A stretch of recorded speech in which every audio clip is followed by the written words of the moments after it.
And at 10, Marco Polo. Honestly, this is just because it's kind of on my bucket list. I want to play a game of Marco Polo in the ball pit a la Sheldon Cooper and Leonard Hofstadter in Big Bang Theory. When Sheldon broke into like a children's play place at like 3 a.m. to use the balls in the ball pit as like hydrogen atoms to like visualize stuff. It's the same episode as the classic I don't need sleep, I need answers meme, which will honestly be me when Security Breach comes out. That's gonna be interesting. Oh man, I'm gonna recreate that meme a whole bunch. At the end of the episode though, Sheldon is shown running around the ball pit, popping out behind Leonard saying bazinga, and then going back down into the balls before popping his head up again behind him. This is what I want to do in Security Breach. I don't even need a full-on minigame. I just need this to be a actual mechanic in the game, and I'll be happy. Like if Chica follows us into the ball pit, like we should have the option to like, I can't believe I have to say this, but like hide in the balls, which sounds weird, but technically that's what we were all doing before we were born, am I right? Well, I mean half of us anyway. And at 9, hide and seek. Okay, technically this number is cheating because the whole point of this game is basically will be to playing hide and seek with these animatronics, but I mean like something to do in the day part of the game, because like while yes the story picks up at night and that's what we've been seeing in the trailers, we'll need an explanation as to why Gregory didn't leave with his parents and why he's at the place alone. Additionally, it appears like we'll be having a day-night cycle to the game, so we'll need something to do during the day, even if it's only for the first few minutes of the game. So will we find ourselves playing hide and seek with other AI children, and that's why we end up being separated from our parents because we're playing hide and seek?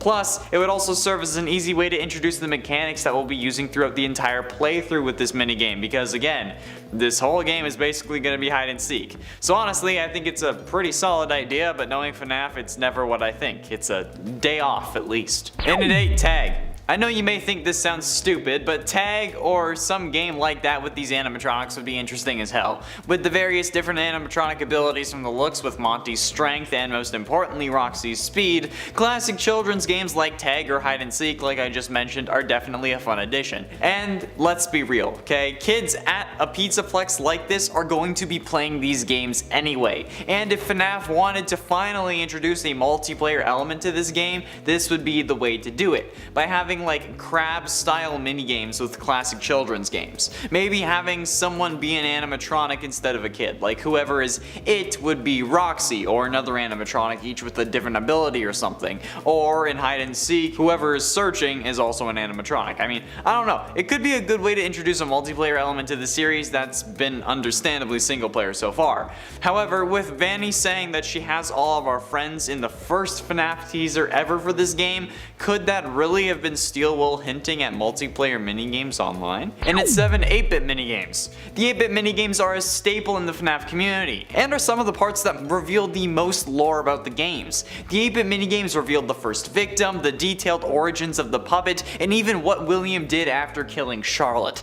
The minigames have been incredibly helpful in figuring out the absolute bonkers lore of the series. The 8-bit minigames were even crucial in finding the good ending of FNAF 3, since we had to complete the Happiest Day minigame in order to get the good/canon ending and release the souls of the original 5 missing children. So these minigames have become an integral part of the series, and to omit them from this game would be a mistake and a disservice to the series that has been featured alongside God of War and Call of Duty because of the lore that built the fanbase. So there better be one, at least. And at 6, animatronic boxing.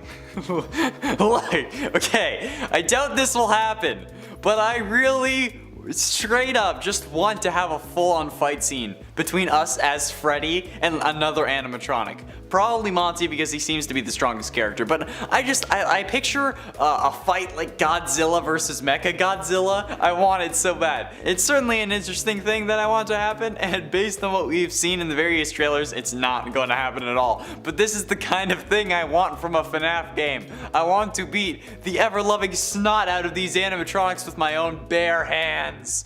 Or I guess, in the case of a Freddy mech, my own bare hands. Get it? Cause he's a bear? No, okay, fine, just be lame. But like, imagine an animatronic boxing ring with like the kids on the outside cheering while we watch animatronics tussle or even like do it ourselves. That should be a whole separate game on its own.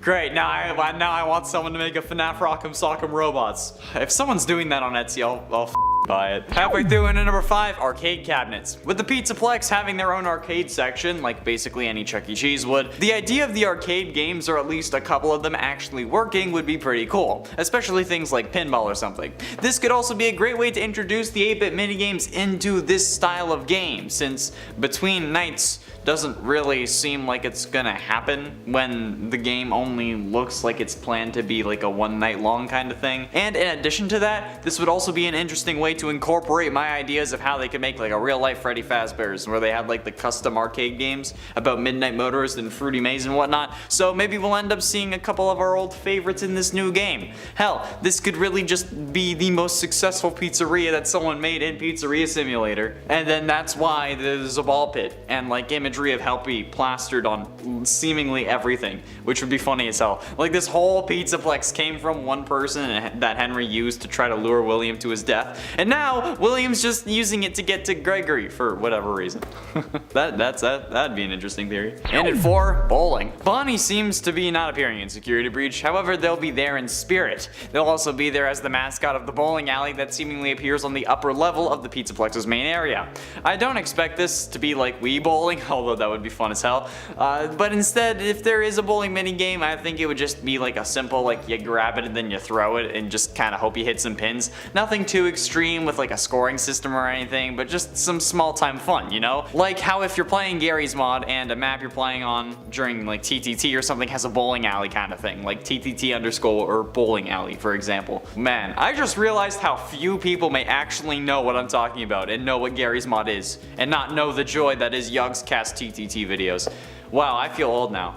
Let's move on before my hair turns gray on camera. Jeez. Getting close to the end into number 3, go-karting. Roxanne seems to be the speed demon of this game, only further enhancing her connection to Foxy. However, with this comes her go-karting track, which we've seen briefly in one of the trailers from what I remember, but we've also gotten a closer look at with some promotional photos unlocked during Daco's charity livestream. But come on, a freaking go-kart racing track would be absolutely incredible. This FNAF game has the ability to cross so many genres if they do this properly. Like if things work out and they play this right, Security Breach could open a whole load of people to the world of FNAF just because of the variety present within the minigames. And if you need to play through the story to unlock those minigames, then they have to get immersed in the story and the gameplay of the actual series as well, and not just playing it like for like Mario Kart but FNAF. Imagine that though, like a Mario Kart FNAF where you play as like Gregory or other various animatronics, even unlocking them as playable characters as you progress through the story.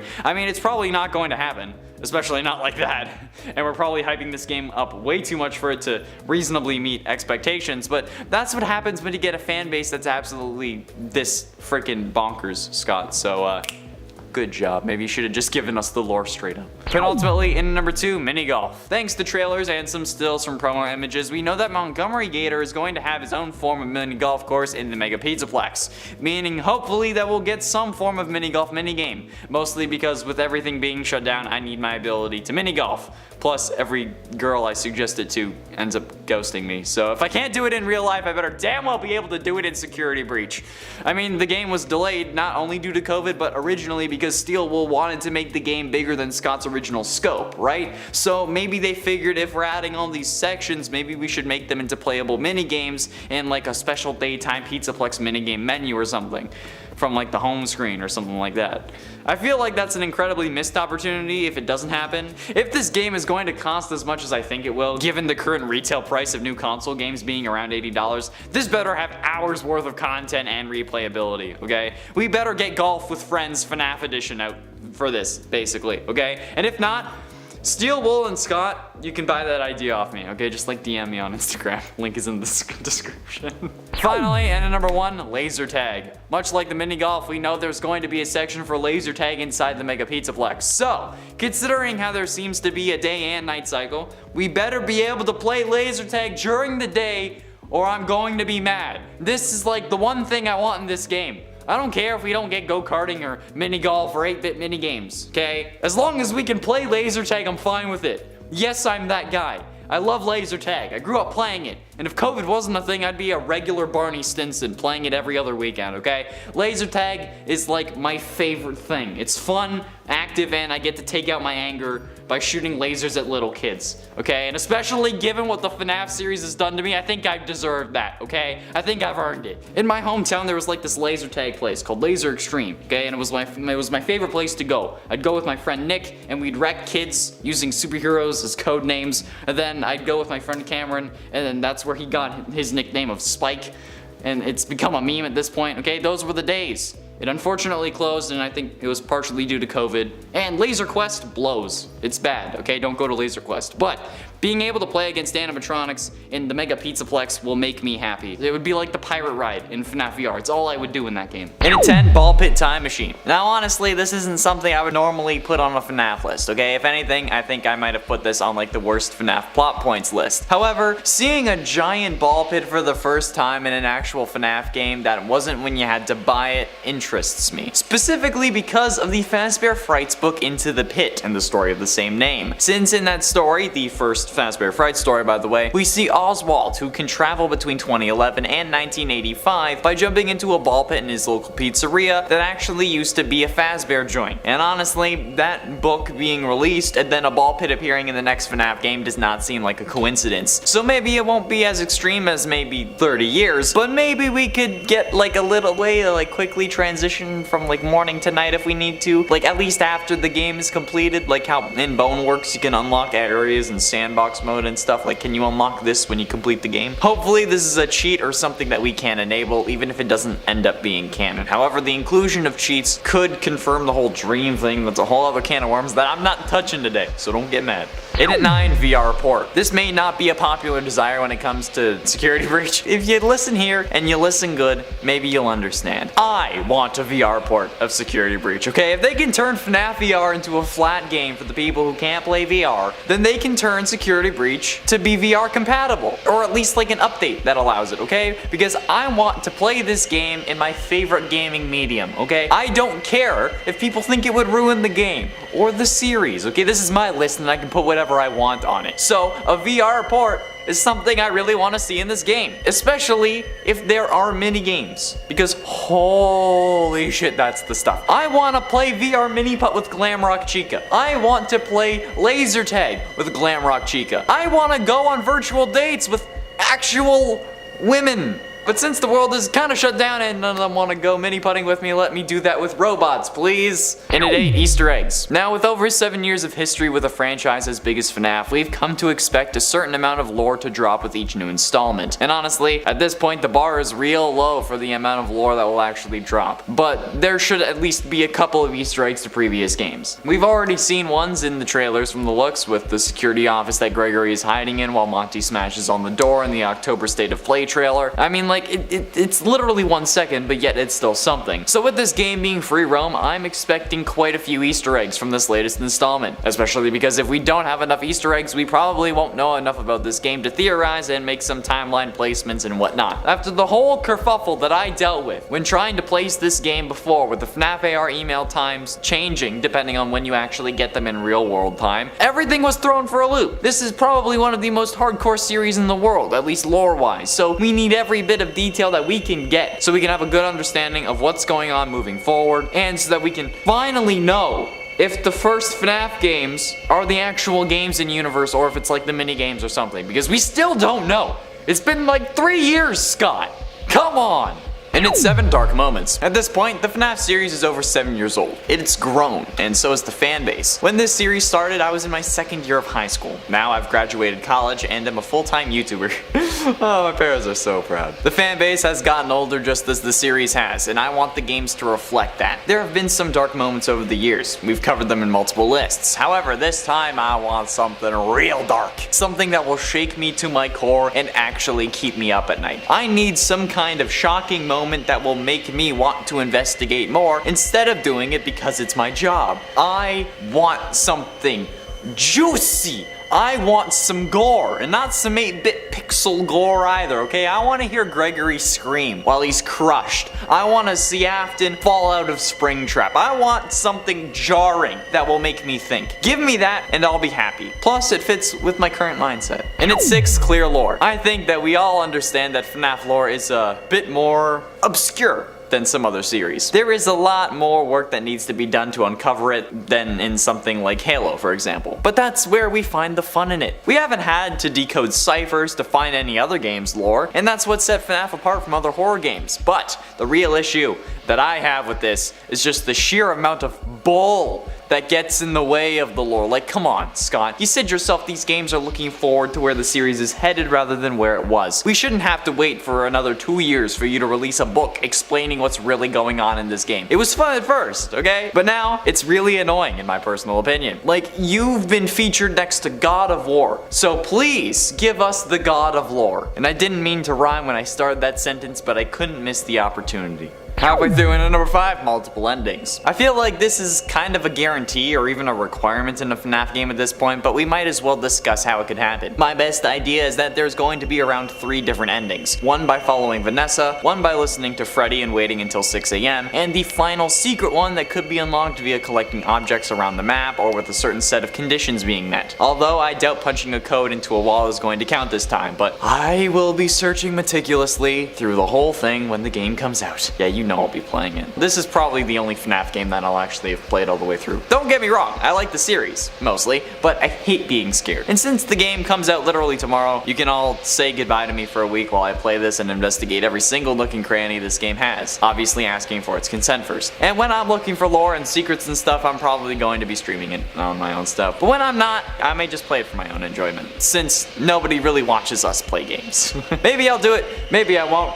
Who knows? And 4, jump scares. Now I know I just said I don't like getting scared, but it wouldn't be a FNAF game without some jump scares. So far we've only seen 1 jump scare, that being the Vanny one from the very first teaser trailer for the game, which was honestly kind of anticlimactic. It was just a pair of shaking eyes. But I mean, it could be scary to some people. It didn't really do much for me. And honestly, if that's in the game, I'm not gonna be scared. We know that we're gonna get jump scares from the other animatronics if they end up catching us, but I'm hoping for something a little more. Something to bring the magic back of FNAF 1 and 4, you know? Because while I don't like being scared, getting scared really does help boost that view count. I know you people don't want to watch me play FNAF VR because I'm entertaining. No, it's so that the pants will be scared off of me because you're all sadistic freaks, but I love it. I know that it's a thing just based on the chat from like that one FNAF VR live stream that I did on this channel. You kept telling me to get jump scared, which was nice of you, so thanks. Getting close to the end into number 3, secret ending. Now, I'll be fine if there are only 2 endings to this game, but I won't be fine. I mean, I won't be fine if there's 1 ending, but let's ignore that. However, the inclusion of a secret ending could be incredible with the sort of free roam elements of this game. Because if you think about it, that makes it so much rewarding to find. Like, out of everything you could have done, you successfully fumbled your way into the exact situation you needed to be in for this to happen. That sounds freaking incredible. When I figured out that whole glitch trap puzzle thing, okay, I had already felt amazing, even if someone on Reddit apparently found it first, which the comments were saying. But I couldn't actually find that,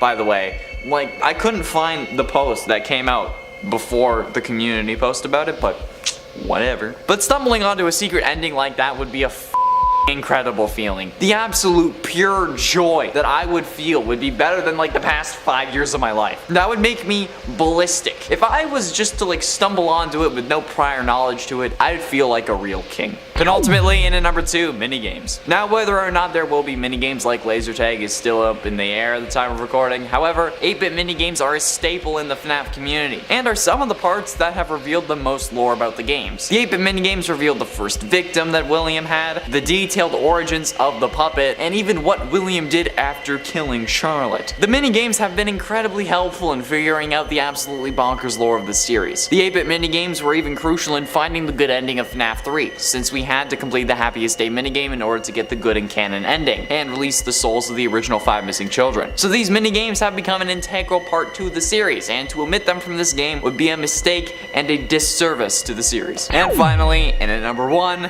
William Afton. After the very first teaser trailer of the game oh so many months ago, we got to see that there was more going on here than we realized, since there was a mysterious robotic arm with purple lighting that springs out from behind a box. Most of us assumed that it was William, others believed it was the Stitch Wraith, but the purple light on the arm is largely associated with William because of the color purple. And knowing that he is trying to escape the game confines and break into the real world, we took this as an indication that he actually would do it. But since the game, at least currently, comes out tomorrow, we have yet to know. It would be interesting to see how they could pull this storyline out of the since, you know, William should really be dead at this point. No ifs, ands, or buts about it, okay? He should be dead. He should be gone. But the ways they could reintroduce this character would be kind of nuts. So it's certainly going to be an interesting thing to see if William does end up making an appearance, or if it was just a red herring to get us all talking and have like thumbnail material for clickbait. In at 10, Missing Children's Incident 2, Electric Boogaloo. Based on the first trailer line of "Your friends are right here, they're worried about you," or something along those lines, I can't quite remember, it's been ages. I think we'll be dealing with another missing children's incident this time around, but instead of 1985, it's gonna be 2025 or whatever year this is meant to take place in. Is it 35? Because it takes place at least 4 years after FNAF 6 thanks to the time measurements in Fazbear Fright's Man Room 1280, and then that took place after FNAF 3, which was in 2023, so like 2027 at the earliest. But even still, the actual date doesn't matter, because if we really want to make Vanny as menacing and dangerous as Afton, we need to up her kill count. And currently, it's like 0, so like we need to get those rookie numbers up. Like, why is it even that low? Everyone has a higher kill count than that. The kind of kill where you end someone's life, not the other kind that people are typically referring to. You should see me in Blatant Sorcery, man. I've killed so many people in that game. And at 9, Nightmare Sequence. With the appearance of those mini Rena clones, it would totally be possible to see some form of nightmare sequence in this game. Those small little can only be described as mini Renas, and with their chests saying "it's all in your dreams," it seems to suggest that there will be some form of dream moment, either because we get possessed by a glitch trap and need to fight our way back into our mind, or because we help Vanny do this. This could also explain why the original arm at the end of the first trailer looks so much like Nightmare's Freddy's arm. Maybe it was just the start of this nightmare sequence that Afton creates, instead of a robot that's being possessed by Afton, which would also help to explain the purple light that reflects off the arm, since it was created by Afton. So I think it's definitely possible to see a few good old classic Nightmare animatronics while they try and make us cry, which for me will probably work if this is the case, just because of the lore implications. And at 8, minigames. Now, whether or not there will be minigames like laser tag is still up in the air at the time of recording. However, 8-bit minigames are a staple in the FNAF community, and honestly are some of the most crucial parts that reveal the most lore about the games. The 8-bit minigames revealed the first victim, the detailed origins of the puppet, and even what William did after killing Charlotte, for God's sakes. The mini-games have been incredibly instrumental in figuring out the absolute bonkers lore of the series. The 8-bit mini-games are even crucial in finding the good ending of FNAF 3, since we had to complete the Happiest Day mini-game in order to get the good or canon ending and release the souls of the original 5 missing children. And given that this game is going to have multiple paths with presumably a good ending, these could come in handy. So the mini-games have become an integral part of the series, and to omit them from this game would be a mistake and a disservice to the series. So there better be both 8-bit mini-games and actual laser tag. I'm still counting on that one. And at 7, escape. I think it is definitely inevitable that we see Gregory escape in this game. Whether it's the canon ending or not, I think that it's kind of required that there be some kind of good ending where we get away unscathed. Or at least not dead. Unscathed and not dead are two very different things. So with this in mind, I think an ending or two where Gregory actually escapes via the doors opening at 6 or through the underground are definitely required. But I'm not sure if it will be the canon ending. It would be a shame if, just like in FNAF VR, we're meant to lose and we can't really escape no matter what. So there really should be a way for us to get out alive. And if there isn't, then I'm gonna be mad. And I'm sure plenty of other people will as well. Actually, now that I say that, based on the comments of videos, I don't think anyone will really be upset about that. A lot of people just basically worship Scott in the FNAF series. So if they did something like that, they would be fine with it. I'm not though. I'll be mad, Scott.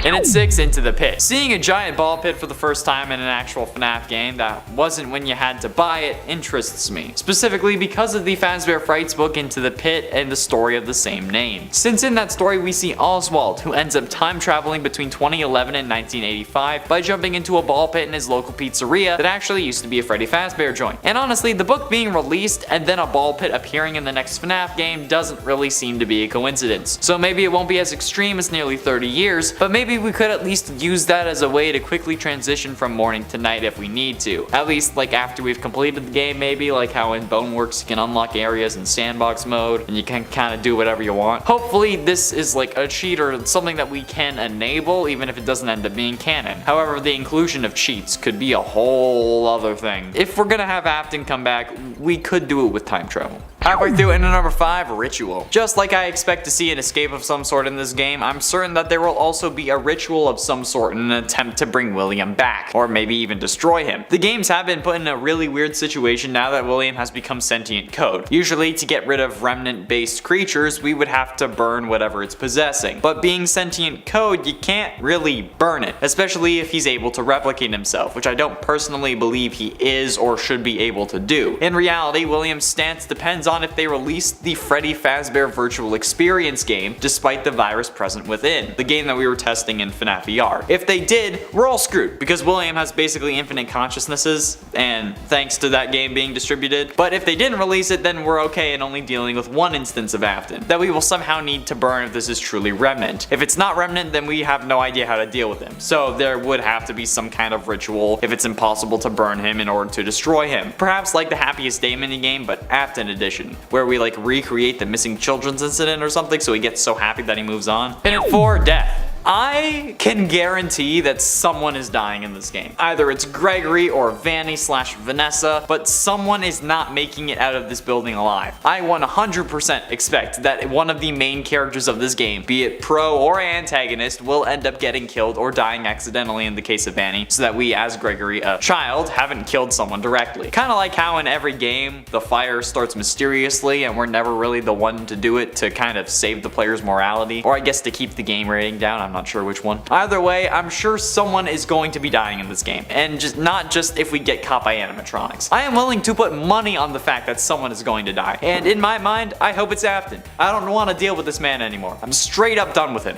Getting close to the end, and in number 3, Vanny's redemption. It was a theory a while ago that the main goal of this game would be to redeem Vanny, to stop her from killing anyone or resurrecting Afton before it was too late. And while this doesn't seem like it's going to be a main point of the game, I wouldn't be surprised if something like this was just going to happen as a cause of the story path we take. In the most recent trailer, we do have a clip of Vanny emerging from the darkness and telling us to shush with the finger over the mouth pose. So perhaps this is just simply a plot point in the game that is inevitable, but not something that is impossible. So since I do expect this to be a plot point, because honestly Scott doesn't want any other killer that isn't William, and is probably only doing this because he backed himself into a corner with how everything is played out in the series, which honestly makes me think that he doesn't know what's going on in the series either, and he just leaves it vague so that he can do whatever he wants to next, so I get it. Penultimately, in at number 2, the Stitch Wraith. Seeing the Stitch Wraith is very unlikely, but I would certainly enjoy seeing an appearance from this character, even if it's in like a nightmare sequence like I suggested earlier, or maybe even as a brief passerby in a window. It's not impossible, but I do think this one isn't likely to happen. But it would certainly be cool to just be looking out a window or something in the Pizzaplex, and then having an animatronic that in essence looks like the Nightmare mini-arenas with pizza sauce around the mouth, staring back at you, but then just kinda like running away or just disappearing. And if that does happen, I'm going to be scared of the ball pit for the rest of the game, because at that rate, everything from Fazbear Frights is basically going to be canon. And I think that if that does happen, it's going to open a whole new dimension for these games that we won't be pleased with. And finally, in at number 1, Afton's return. I think that, unfortunately, Afton being resurrected or returning in some form or another is inevitable. I don't get why. I think at this point we should just move on from this killer and have a whole new one, but a load of people seem to think that we need Afton back. I put a poll up on a list of Vanny facts we know during the premiere, and even though the video was about Vanny, only 51% of people thought that she was better than Glitch Trap. And I think that speaks volumes as to who the favorites of the series are. Like, I understand we've grown up with Afton as the killer, but hell, we didn't even used to know his name until Sister Location. Like, until that point, we were calling him the purple guy. We've known this man's name for 4 games. That's like half the time the series has been out. The first 4 games didn't have him, or well, like it didn't have his name. He wasn't even a character in the very first game, just a mysterious man that Matt Pat compared to Nathan Dunlap. Hell, he even thought that it was us in Purgatory, before the explanation of Remnant came from the books, where we coincidentally learned Afton's name. But I think that we're bound to get William back this time, but I still don't want it to happen. Don't do it. Number 10, Ballora. There are a lot of people who are hopeful that we will see the return of Ballora,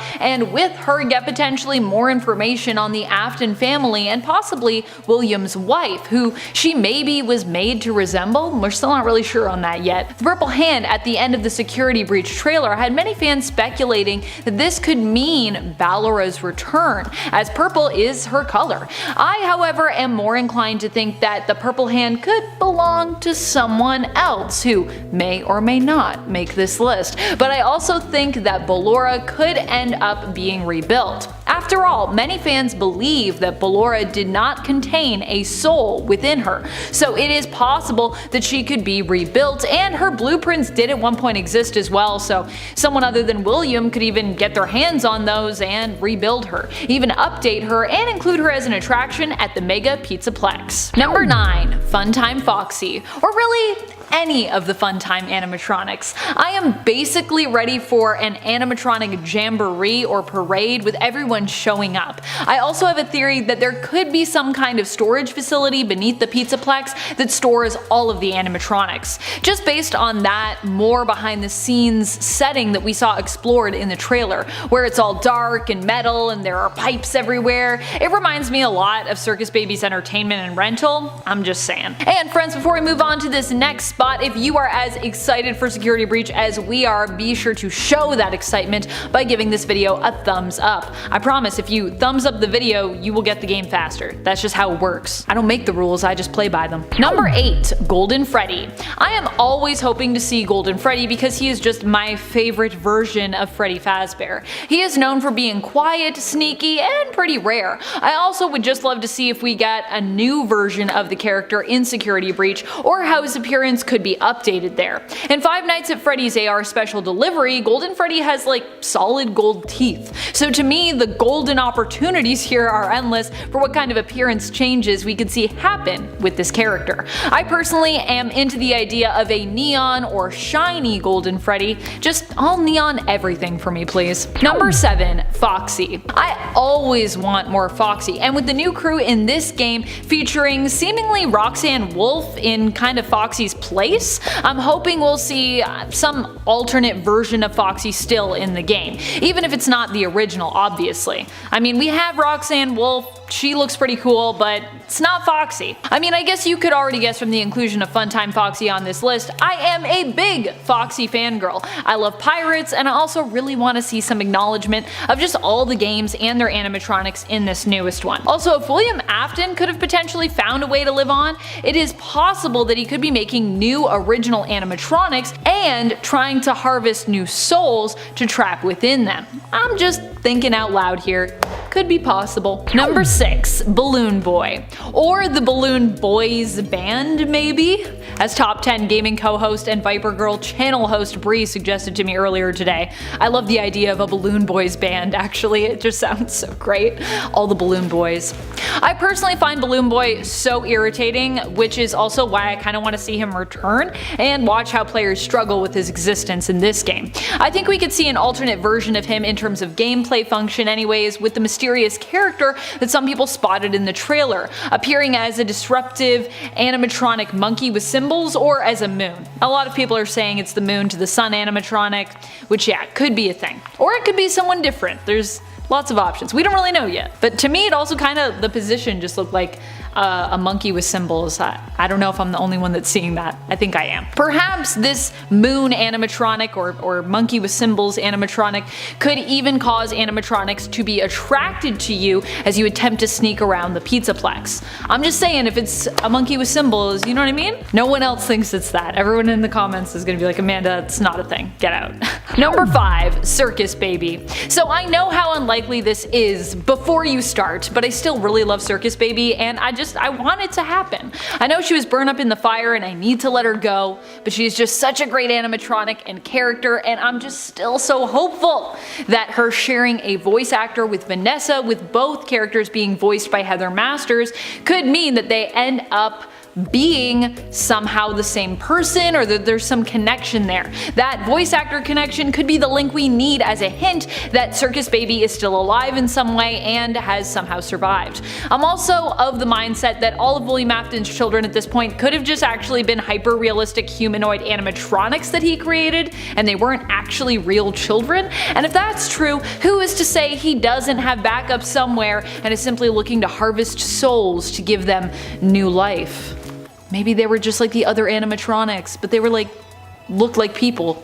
I don't know. Number 4, Mangle. A fan favorite that I would love to see return is Mangle. As far as I recall, Mangle has not been destroyed and could still be out on the prowl somewhere. Mangle is a fan favorite because of how terrifying they are and how mysterious they are as well. We still don't really know too much about Mangle. Are they possessed by a dog? Are they just an animatronic gone haywire? Or were they driven mad by children constantly disassembling and reassembling them? We don't know for sure, but having them appear in Security Breach might get us closer to finding out. Number 3, William Afton. Or William Afton as Glitchtrap, perhaps. I know William Afton is gone, but I think we're all expecting that he could be returning in this game, at least in some capacity. Remember when I was talking about that purple hand at the end of the trailer?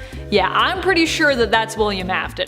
With the appearance of Glitchtrap and the reluctant follower of Vanny in Help Wanted, many fans expect that we will see William Afton's imprint or soul return in Security Breach, and that he will attempt to make his move from the digital world to the real world once more. I personally am excited for the potential return of William Afton, but I'm also hoping we'll see him thwarted in the end with the new big bad appearing and taking over his legacy in this game. Mwahaha. Number 2, Mrs. Afton. Honestly, it seems more likely based on all the research that I've gathered that Vanessa is probably not going to end up being Mrs. Afton as I kind of initially thought she might be, unless we are doing some kind of, I don't know, weird time traveling stuff or there's something that I missed. Still, what I am hoping, regardless of who Vanessa really is that we'll get to find out more about William Afton's partner, love, or wife, as I still believe that she is the key to understanding why William became a killer, and I believe she's out there somewhere waiting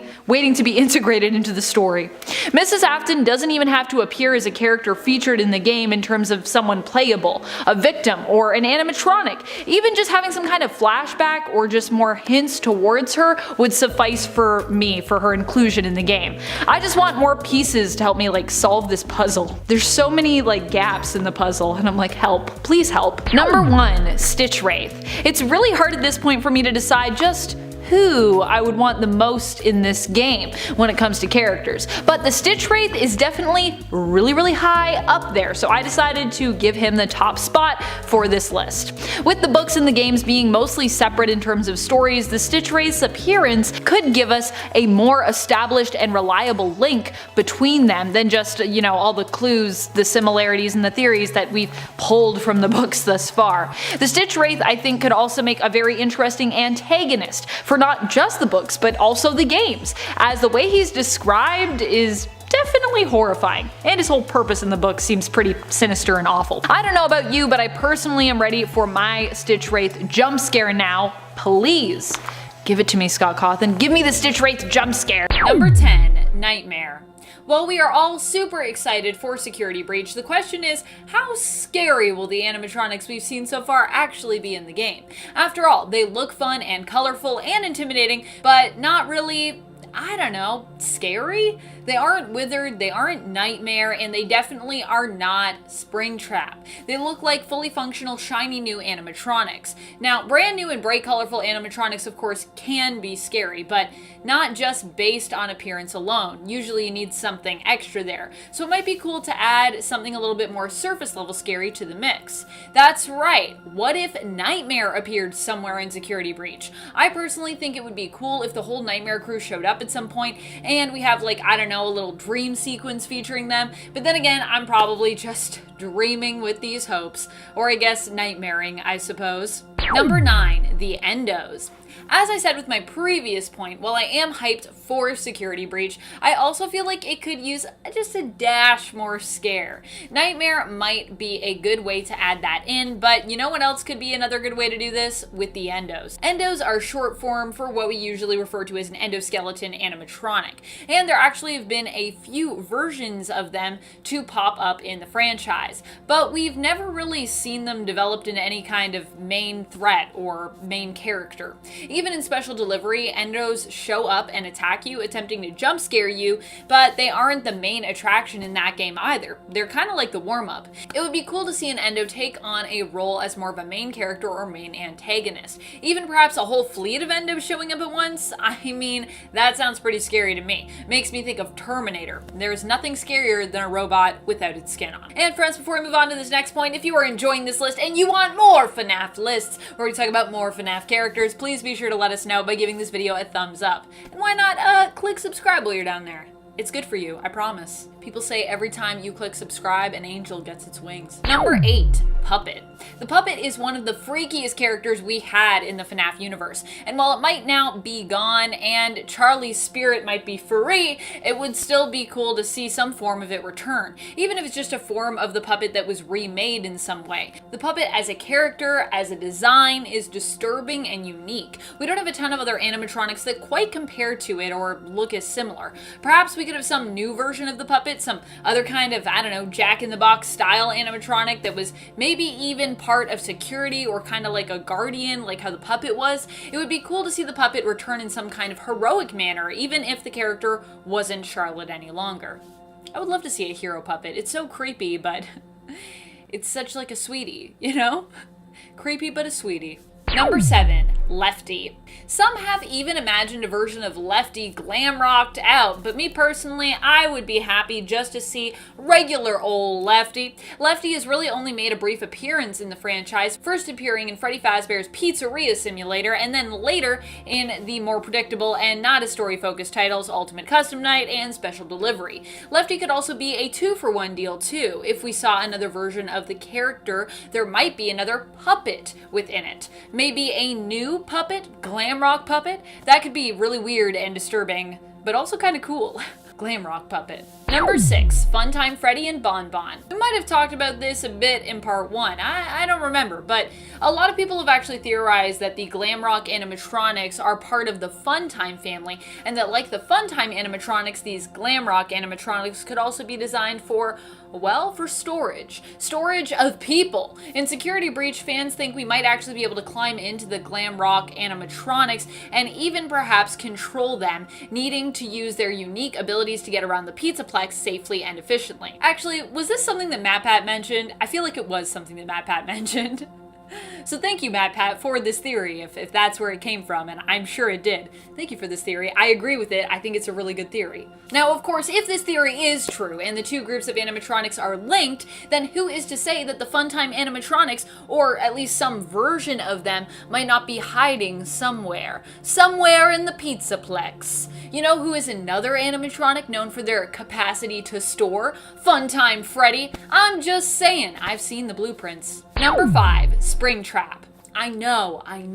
Springtrap is doubly dead. So dead and doubly gone. But that doesn't mean we can't see at least some reference to it in Security Breach, or better yet, maybe some kind of flashback to everyone's favorite, super terrifying animatronic. After all, I'm still hoping we'll get more insight into William Afton and his story with Security Breach. I don't mind having more questions added to our big pile with this game, our big pile of questions for us to puzzle out, but it would be cool if we also at the same time at least got a few answers too. It would also be neat if this game found a way to acknowledge some of the various incarnations we have seen of William Afton throughout the years and throughout the franchise, such as his time as Springtrap. And maybe some more Purple Man. I feel like we haven't seen the Purple Man in a while.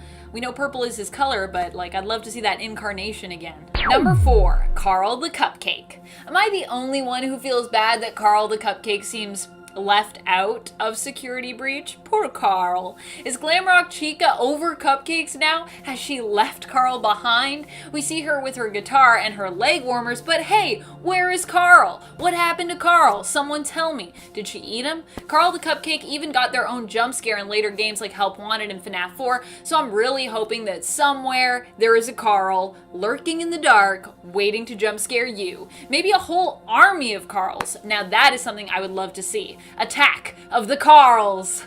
Attack of the Cupcakes. Number 3, Glam Rock Bonnie. Many fans of Bonnie are sad to see that when it comes to the glam rock animatronics, Bonnie seems to have no place on the team. Bonnie is one of the classic animatronics, and one who Scott Cawthon himself has claimed that he actually finds the most frightening. Instead, on the current glam rock team, we have Roxanne Wolf and Montgomery Gator, seeming to replace both Bonnie and Foxy's place in this revamped crew. Why no Bonnie though? Many fans have done their own redesigns of Bonnie, showing what a glam rock Bonnie could look like if we got one, and I think many are still hoping that while not on the promotional material, there could at least be a hint or small peek at a newer, more electric version of Bonnie somewhere in Security Breach. Number 2, Glam Rock Foxy. Speaking of animatronics we'd love to see glamified, I talked about him on part 1 of my list, and it's time to talk about him again. Could we see a new Foxy at some point in this game? I don't know. I don't think so, but I do hope so. I just love Foxy, and I would kind of love to see what a glam rock adaptation of his pirate theme would be like. It is possible that in our exploration of the behind the scenes areas at the Pizzaplex that we could run into all sorts of animatronics who are maybe still in development or in a state of disrepair somewhere, hidden away from the entertainment and customer service areas. If this does happen, I would be more than happy to see among these not in service animatronics a glam rock Foxy, or at least a partially finished design of the character. I don't need a full glam rock Foxy, even just a glam rock head for Foxy would do for me. Fans have been creating designs, and they all look so cool, so I just really love to see what Foxy looks like glam rocked out. I mean, look at this guy. Look at this little guy. You don't want this guy? Where's Foxy? Number 1, Michael Afton. One of the characters that many fans are hoping to see somehow return is Michael. Of course, it's more than likely that Michael is gone forever after the events of Pizzeria Simulator, but I think people are hoping that, like William, Michael will somehow prove to be kind of immortal, and that if William Afton lives on, Michael will find a way to return to help stop his father again. Of course, I am also one for the theory that perhaps William's children are not organic, but are actually in fact robots that he made. I know this theory sounds kind of crazy, but it would explain how Michael could somehow survive even with Ennard inside of him, and then later after he vomited up Ennard. If Michael is some kind of robot designed by William, like his animatronics, but obviously more lifelike, is it possible that he survived the fire, or that he could somehow return? We'll have to wait for Security Breach to find out what happens, and if he continues to remain dead, or if he returns to life somehow.